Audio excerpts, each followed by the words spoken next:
Hello everyone, I'm Jim Zapante, TikTok content creator for here in the Philippines. This is my first time actually, and nasa MOA kami right now, and usually nandito ako para mag-shoot ng content.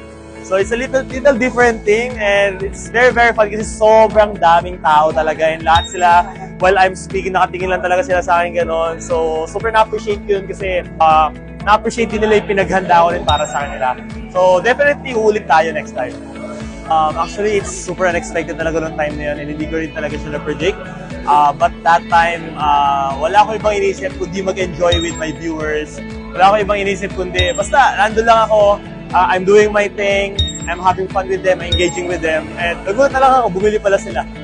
Well, social media kasi right now, it's the best way to scale talaga your business because you get more awareness, not just based on your kung nasa ang location ka, but actually you can scale, basically you can sell anywhere you want if you're selling a product. Basically yung mga basic needs talaga guys, kasi right now talaga alam naman natin mahirap talaga yung buhay, sobrang hirap din talaga kumita ng pera.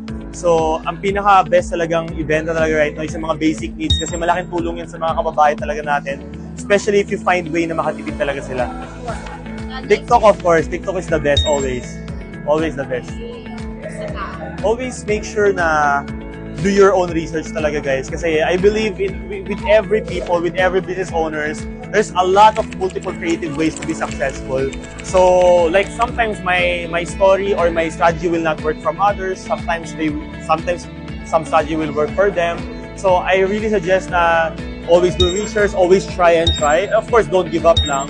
So, ganun naman yung susi nun eh. So, as time passes by, even if you fail, you will learn it, and then one day you will succeed.